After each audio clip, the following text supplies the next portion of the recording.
Shalom beloved people, tidak selalu semua yang dijanjikan Allah segera termanifestasi dalam hidup kita. Dibutuhkan kesabaran untuk pada akhirnya menerima segala yang telah dijanjikan Tuhan dalam hidup kita. Dengan kesabaran, Abraham memperoleh apa yang Tuhan sudah janjikan kepadanya sejak 25 tahun sebelumnya. Ibrani 6 ayat 12 dan 15 mengatakan, agar kamu jangan menjadi lamban, tetapi menjadi penurut-penurut mereka yang oleh iman dan kesabaran mendapat bagian dalam apa yang dijanjikan Allah. Abraham menanti dengan sabar, dan dengan demikian ia memperoleh apa yang dijanjikan kepadanya. Dibutuhkan kesabaran dalam mempraktekkan iman kita, hingga akhirnya kita memperoleh apa yang telah dijanjikan kepada kita. Unsur penting lain dalam penerapan iman adalah perkataan kita. Kata-kata adalah batu bata rohani yang dibutuhkan untuk membangun rumah penggenapan janji Tuhan dalam kehidupan dan masa depan kita. Amsal 18 ayat 20-21 mengatakan, perut orang dikenyangkan oleh hasil mulutnya. Ia dikenyangkan oleh hasil bibirnya. Hidup dan mati dikuasai lidah. Siapa suka menggemakannya akan memakan buahnya. Kata-kata kita menyusun tembok rumah kehidupan kita, dan kita tinggal di dalam batas-batas tembok yang kita bangun di sekeliling kita dengan kata-kata kita tadi.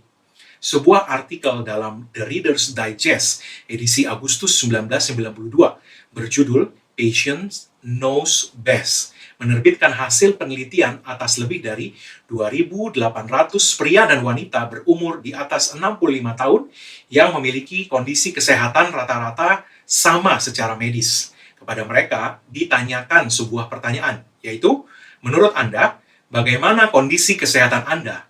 Baik, sedang, atau buruk? Didapati bahwa mereka yang menjawab bahwa kondisi kesehatan mereka buruk, ditemukan jumlahnya 4-5 kali lebih banyak yang meninggal dalam 4 tahun berikutnya dibanding mereka yang menjawab baik atau sedang. Dilaporkan bahwa temuan ini didukung oleh 5 penelitian sejenis lain yang secara total meneliti 23.000 orang. Demikian dilaporkan oleh Alan Eitler, seorang sosiolog di Rutgers University, dan Stanislav Krasik, seorang epidemiologis dari Fakultas Kedokteran Yale University. Masalah dengan kata-kata adalah bahwa apa yang kita ucapkan secara spontan biasanya keluar dari apa yang tanpa sadar sudah kita percayai dalam hati kita. Dan kata-kata spontan itu dapat membangun atau menghancurkan masa depan kita. Tanpa sadar, kita telah memiliki sebuah gambaran yang kita yakini mengenai kehidupan dan masa depan kita. Dan gambaran ini kemudian mempengaruhi apa yang kita ucapkan mengenai diri kita, hidup kita, dan masa depan kita. Orang-orang dalam penelitian tadi semua memiliki kondisi kesehatan yang rata-rata sama secara medis. Tetapi tiap-tiap orang memiliki gambaran yang berbeda mengenai kondisi kesehatan mereka masing-masing. Dan hal itu mempengaruhi perkataan mereka saat menjawab pertanyaan yang diajukan para peneliti. Secara umum, kesehatan mereka rata-rata sama secara medis. Akan tetapi, ada yang berpandangan bahwa kondisi kesehatan mereka baik, sedang, atau buruk. Dan yang menjawab karena mereka telah berpandangan bahwa kondisi mereka buruk, mereka yang menjawab bahwa kondisi kesehatan mereka buruk, itu didapati 4-5 kali jumlahnya lebih banyak yang meninggal dalam 4 tahun berikutnya dibanding mereka yang menjawab lain daripada itu, baik atau sedang. Bapak Ibu Saudara yang dikasih Tuhan, para peneliti kemudian menemukan hasil temuan tadi, dan sebagai catatan, para peneliti tadi tidak berasal dari dunia rohani. Sebuah perkataan firman Tuhan dalam Amsal 21 ayat 23 mengatakan demikian. Siapa yang memelihara mulut dan lidahnya, memelihara diri daripada kesukaran. Markus 11 ayat 23 berkata, Aku berkata kepadamu, sesungguhnya barang siapa berkata kepada gunung ini, beranjaklah dan tercampaklah ke dalam laut, asal tidak bimbang hatinya, tetapi percaya bahwa apa yang dikatakannya itu akan terjadi, maka hal itu, yaitu hal yang dikatakannya tadi, akan terjadi baginya. Dalam bahasa Inggris, kalimat terakhir dari ayat ini berbunyi demikian. He shall have whatsoever he said. Artinya, dia akan memiliki apapun yang dikatakannya. Jadi Yesus berkata, Ketika seseorang mengucapkan sesuatu dengan mempercayai bahwa hal itu akan terjadi baginya, maka hal itu sungguh akan terjadi baginya, apapun yang dikatakannya. Dalam bahasa Inggris tadi, secara jelas dikatakan, he shall have whatsoever he say. Sekali lagi, artinya dia akan memiliki apapun yang dikatakannya. Apapun yang dikatakannya, baik atau buruk. Ketika Yesus mengatakan ini, dia tidak mengatakan bahwa hanya hal baik yang kita ucapkan yang akan terjadi. Kita lihat tadi ayatnya. Tetapi dia berkata, apapun juga yang dikatakannya. Kalau ucapan kita itu keluar dari kepercayaan kita, maka hal itulah yang akan terjadi kepada kita. Sekali lagi, apapun itu, baik atau tidak baik. Jadi, sekali lagi, masalah dengan kata-kata adalah bahwa apa yang kita ucapkan secara spontan biasanya keluar dari apa yang tanpa sadar sudah kita percayai dalam hati kita. Dan apa yang sudah kita percayai dalam hati kita adalah gambaran yang tanpa sadar kita miliki mengenai seperti apa jadinya nanti kehidupan dan masa depan kita. Dalam pikiran kita telah terbayang seperti apa jadinya diri kita, kesehatan kita, keuangan kita, keluarga kita di masa depan nanti. Gambaran mental yang tanpa sadar terbentuk dalam diri kita ini, kemudian tanpa sadar juga kita percayai, dan kemudian secara spontan akan mengalir keluar dalam pembicaraan-pembicaraan kita. He shall have whatsoever he said. Dia akan memiliki apapun yang dikatakannya. Jadi, pertanyaannya hari ini, bagaimana kita dapat membangun sebuah gambaran mental image, yang kemudian membentuk keyakinan iman kita, dan selanjutnya mempengaruhi kata-kata yang keluar dari mulut kita, yaitu gambaran mental yang baik dan bukan yang buruk. Oleh sebab itu penting untuk kita melihat apa yang firman Tuhan katakan mengenai hal ini. Bapak Ibu Saudara yang dikasih Tuhan, kita tidak dapat hanya secara pasif atau tanpa menyadari membiarkan saja entah gambaran seperti apa yang terbentuk dalam diri kita mengenai kehidupan dan masa depan kita, sehingga mulut kita jangan sampai asal saja mengucapkan tanpa sadar atau secara spontan apa yang sudah kita yakini di dalam hati kita, yaitu gambaran mental yang secara pasif kita biarkan saja terbentuk di hati kita. Sebab bahayanya adalah kemudian itu akan menjadi ucapan kita, dan Yesus berkata apapun yang dikatakannya akan dia miliki. Jadi ingat, kita penting sekali memperhatikan jangan sampai terbentuk gambaran di dalam hati kita yang tanpa sadar kemudian kita yakini mengenai masa depan kita, mengenai kehidupan kita yang akan datang, dan tanpa sadar itu kemudian akan mempengaruhi ucapan-ucapan kita dan akan kemudian kita miliki. Amsal 4 ayat 20-22 mengatakan, hai anakku, perhatikanlah perkataanku, arahkanlah telingamu kepada ucapanku. Janganlah semuanya itu menjauh dari matamu, simpanlah itu di lubuk hatimu, karena itulah yang menjadi kehidupan bagi mereka yang mendapatkannya dan kesembuhan bagi seluruh tubuh mereka. Firman Tuhan ini berkata seperti apa kehidupan kita? Ayat ini berkata, itulah yang menjadi kehidupan bagi mereka yang mendapatkannya. Pertanyaan, kalau orang percaya ditanya mengenai ayat di atas ini, itu apa ya? Atau apa yang akan menjadi kehidupan bagi mereka yang mendapatkannya? Umumnya mereka dengan cepat akan berkata, itu yang dimaksud adalah firman Tuhan. Firman Tuhan akan menjadi kehidupan bagi mereka yang mendapatkannya. Begitu jawaban kebanyakan orang percaya. Tentu jawaban itu tidak salah. Tetapi sebagian lain yang lebih teliti memperhatikan akan menjawab dengan berbeda. Mereka akan berkata, firman Tuhan yang sudah kita lihat dan kita simpan gambarnya dalam hati kita, itulah yang akan menjadi kehidupan kita. Sekali lagi, firman Tuhan yang sudah kita lihat, tentunya bukan sekedar huruf-hurufnya, tapi kita lihat firman itu sudah terjadi dalam hidup kita, dan kita simpan gambarnya dalam hati kita, itulah yang akan menjadi kehidupan kita. Mari perhatikan sekali lagi Amsal 4 ayat 20 tadi. Ayatnya berkata demikian, hai anakku, perhatikanlah perkataanku, arahkanlah telingamu kepada ucapanku, janganlah semuanya itu menjauh dari matamu. Artinya, firman Tuhan itu menjadi sesuatu yang kita lihat. Atau dengan kata lain, kita sudah melihat mengenai diri kita dan masa depan kita.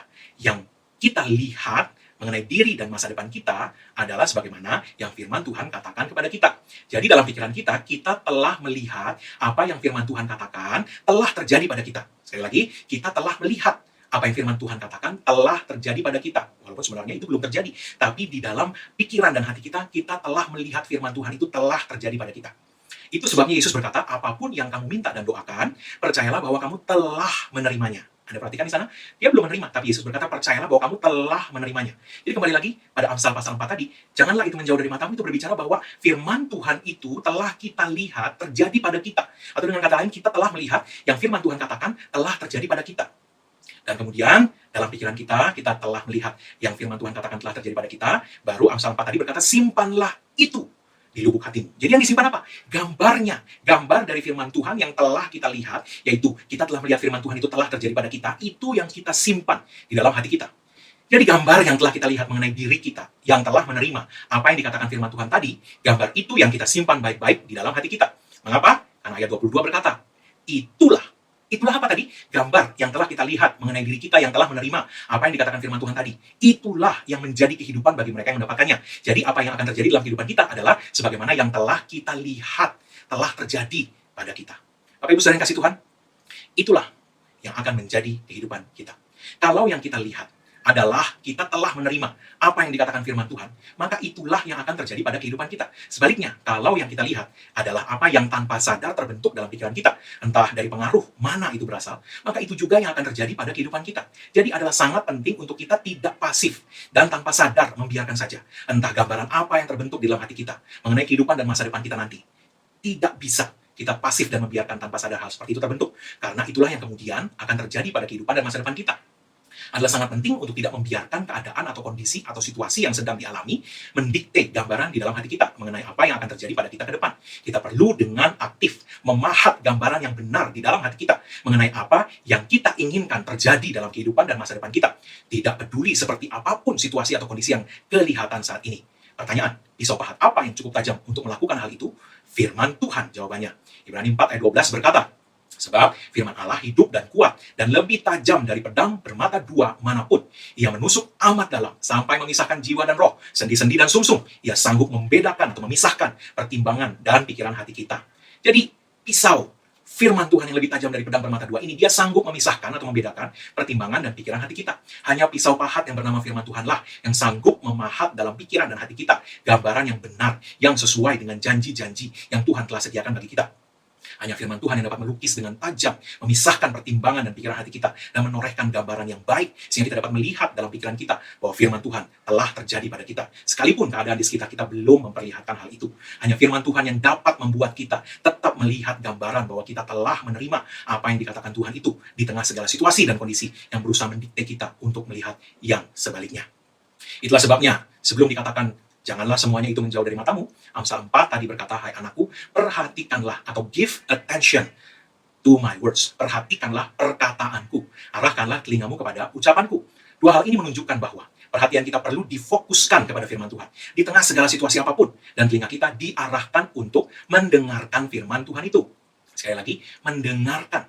Jadi ini berbicara juga soal pentingnya mulut kita mengucapkan, dan bukan hanya sekedar membaca dengan mental, membaca dengan pikiran, tidak terucap. Ya, hanya membaca perkataan-perkataan firman Tuhan. Sebab Amsal 4 ini mengatakan supaya telinga kita diarahkan atau mendengar perkataan-perkataan firman Tuhan itu. Nah, ini yang kemudian akan membawa hasil, janganlah semuanya itu menjauh dari matamu. Dengan kata lain, hanya dengan kita memberi perhatian dan mendengarkan, yaitu di dalamnya termasuk memperkatakan dan memperkatakan sehingga telinga kita terus mendengarkan dan mendengarkan firman Tuhan, maka pada akhirnya akan terbentuk, akan tergambar gambaran mental yang baik, yang sesuai dengan firman Tuhan, yang membuat kita dapat melihat bahwa kita sudah menerima janji Tuhan. Kita dapat melihat diri kita dalam keadaan sudah menerima janji Tuhan, firman Tuhan itu, walaupun kenyataan di sekeliling kita belum menerimanya. Nah, sekali lagi, jadi entah apapun situasi yang kelihatan terjadi di sekeliling kita, pikiran kita perlu terus difokuskan kepada firman Tuhan. Dan entah siapapun yang berbicara kepada kita, arahkan telinga kita hanya untuk mendengarkan dan memperhatikan apa yang firman Tuhan katakan. Jadi, sekalipun situasi berusaha mendikte kita untuk melihat kekalahan sebagai bagian yang akan kita alami, jangan beri perhatian kepadanya. Perhatikanlah apa yang firman Tuhan katakan, bahwa Tuhan ada di pihak kita, tidak akan meninggalkan kita. Dan karena Tuhan di pihak kita, Dia sudah menjadikan kita lebih dari pemenang. Roma 8 ayat 31, 37, Ibrani 13 ayat 5b. Sekalipun situasi berusaha mendikte kita untuk melihat bahwa penyakit itu tidak akan sembuh, jangan beri perhatian kepadanya. Perhatikan apa yang firman Tuhan katakan, bahwa Yesus Kristus telah menanggung segala sakit penyakit kita dan memikul segala kesakitan kita, dan oleh bilur-bilurnya kita sudah sembuh. Yesaya 53 ayat 45, 1 Petrus 2 ayat 24. Sudah sembuh, oleh bilur-bilurnya kamu sudah sembuh. Lihat itu. Apa yang dilihat? Lihat dirimu sudah sembuh. Dan kemudian simpan gambar dari firman Tuhan itu di lubuk hatimu. Simpan. Kata simpan itu berarti di tengah segala situasi yang ada di dalam hatimu hanyalah bahwa kamu sudah sembuh. Itu saja yang kau lihat di dalam hatimu. Dan engkau melihat bahwa engkau tidak akan mati tapi hidup. Dan engkau akan memuliakan nama Tuhan. Mazmur 118 ayat 14.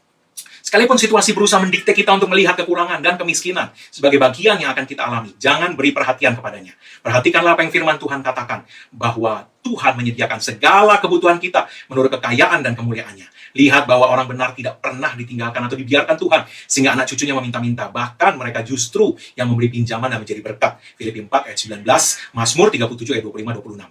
Bapak Ibu saudara dikasih Tuhan, ini penting sekali. Penting sekali. Mengapa? Sebab gambaran apa yang terbentuk dan kemudian kita simpan di dalam lubuk hati kita, itu yang akan membentuk keyakinan kita, dan kemudian pada waktunya, apa yang kita yakini itu akan secara spontan menjadi ucapan-ucapan dalam pembicaraan-pembicaraan kita. Dan Yesus berkata, apapun yang kita ucapkan dengan keyakinan pasti akan menjadi milik kita. Firman Tuhan yang sudah kita lihat yang kita sudah lihat terjadi pada kita, kita sudah lihat firman Tuhan itu terjadi pada kita, walaupun itu belum terjadi, tapi dalam hati kita sudah melihat bahwa firman Tuhan itu sudah terjadi pada kita. Dan kita simpan gambarnya dalam hati kita, itulah yang kemudian akan menjadi ucapan kita, ya, itu yang firman Tuhan tadi katakan, itulah yang akan menjadi kehidupan kita. Karena itu kita perlu dengan aktif memahat gambaran yang benar di dalam hati kita mengenai apa yang kita inginkan terjadi dalam kehidupan dan masa depan kita dengan firman Tuhan. Hai anakku, perhatikanlah perkataanku, arahkanlah telingamu kepada ucapanku, janganlah semuanya itu menjauh dari matamu, simpanlah itu di lubuk hatimu, karena itulah yang menjadi kehidupan bagi mereka yang mendapatkannya dan kesembuhan bagi seluruh tubuh mereka. Bapak Ibu Saudara yang kasih Tuhan, jadi penting sekali untuk kita memperhatikan apa yang kita simpan di lubuk hati kita. Hanya firman Tuhan yang mampu menjadi pisau pahat yang tajam untuk memisahkan pikiran dan pertimbangan hati kita, sehingga kita dapat membentuk di dalam hati kita gambaran yang benar. Itu gambaran bahwa kita sudah menerima apa yang firman Tuhan katakan, sehingga itu kemudian tersimpan dalam hati kita dan kemudian membentuk perkataan kita. Dan Yesus berkata tadi apa? Dia akan memiliki apapun yang dikatakannya. Dan jangan lupakan, iman bukan urusan satu hari atau satu malam. Iman adalah komitmen jangka panjang. Iman dan kesabaran adalah saudara kembar. Dibutuhkan konsistensi untuk percaya dan konsistensi untuk terus memperkatakan hal yang sama, yang sesuai dengan firman Tuhan yang kita imani di tengah situasi yang belum berubah, kalau kita mau memperoleh janji Tuhan. Demikian juga dibutuhkan konsistensi untuk terus menjaga gambar yang kita simpan di hati kita. Sebab gambar yang kita simpan di hati kita itu akan membentuk kata-kata kita. Konsistensi juga dibutuhkan untuk mempertahankan gambar itu. Walau apapun yang mau ditunjukkan oleh keadaan atau situasi di sekeliling kita untuk mendobrak hati kita dan mengganti gambar itu dengan gambaran-gambaran kekalahan. Dibutuhkan konsistensi untuk menggambar gambar-gambar baru dalam pikiran hati kita dengan pisau pahat firman Tuhan yang lebih tajam dari pedang bermata dua manapun untuk setiap tantangan atau setiap situasi negatif yang ditunjukkan di kehidupan. Dan dibutuhkan konsistensi untuk terus memperkatakan dengan penuh keyakinan setiap gambar yang sudah kita peroleh dari firman Tuhan untuk setiap situasi kehidupan kita. Dengan iman dan konsistensi berjalan bersama-sama, dan gambaran yang benar yang berasal dari firman Tuhan tersimpan di hati kita, maka setiap hal yang sudah dijanjikan Tuhan pasti akan kita peroleh. Ingat bahwa Tuhan setia dan janjinya ya dan amin. Fokus dan arahkanlah telinga kita kepada firman-Nya, dan janganlah semuanya itu menjauh dari mata kita. Simpanlah itu di lubuk hati kita, karena itulah yang akan menjadi kehidupan kita. Haleluya. Amin. Bapak Ibu Saudara yang kasih Tuhan, sebelum kita menerima doa berkat, izinkan saya berdoa untuk kebutuhan Anda. Mari angkat kedua tanganmu di hadapan Tuhan, di dalam nama Yesus. Ada tertulis, karena Allahku memenuhi segala kebutuhanmu menurut kekayaan dan kemuliaan dalam Kristus Yesus. Maka dalam nama Yesus, aku perintahkan, iblis, hentikan segala usahamu mencuri dari kehidupan setiap orang yang mendengarkan pemberitaan firman iman ini. Dan dalam nama Yesus, menyingkir dari hidup mereka. Dalam nama Yesus, malaikat-malaikat Tuhan, pastikan bahwa segala suplai supranatural surga, segala penyediaan Allah, menurut kekayaan dan kemuliaannya dalam Kristus Yesus, itu semua sampai kepada setiap orang yang mendengarkan pemberitaan firman Tuhan ini. Dalam nama Yesus, segala kebutuhan mereka dipenuhi Tuhan, menurut kekayaan dan kemuliaannya. Haleluya. Bagi Anda yang sakit, mari angkat kedua tanganmu di dalam nama Yesus. Karena ada tertulis oleh bilur-bilur Yesus, kamu sudah sembuh. Maka aku perkatakan kesehatan ilahi yang sempurna, pemulihan sempurna, kesembuhan sempurna dalam nama Yesus. Iblis, angkat setiap gejala palsu yang kamu coba tunjukkan atas mereka. Karena oleh bilur-bilur Yesus mereka sudah sembuh. Karena itu iblis, angkat setiap gejala yang kamu coba tunjukkan dan menyingkir dari mereka dalam nama Yesus. Aku hancurkan kuasa sakit penyakit kelemahan tubuh atas setiap orang dalam nama Yesus. Oleh bilur-bilur Yesus kamu sudah sembuh, karena itu jadilah sembuh dalam nama Yesus. Amin. Kita akan menerima doa berkat, karena itu sekali lagi, angkat kedua tanganmu di hadapan Tuhan. Dalam nama Yesus, karena apa yang telah dikerjakan oleh Yesus Kristus, karena curahan darahnya, maka sekarang tidak ada lagi penghukuman bagi setiap orang yang ada dalam Kristus Yesus.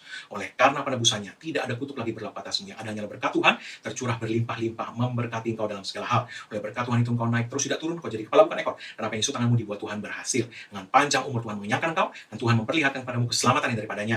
Umurmu minimal 120 tahun, dan dipenuhi dengan hari-hari yang baik dari Tuhan. Dalam nama Yesus. Dalam nama Yesus, tidak ada yang jahat mendekat kepadamu, dan tidak ada itulah mendekat kepada kemah kediamanmu. Haleluya. Dalam nama Yesus, mari bersama katakan amin. Tuhan Yesus memberkati Bapak Ibu Saudara yang kasih Tuhan. Kita jumpa lagi dalam pengajaran firman iman berikutnya. Haleluya.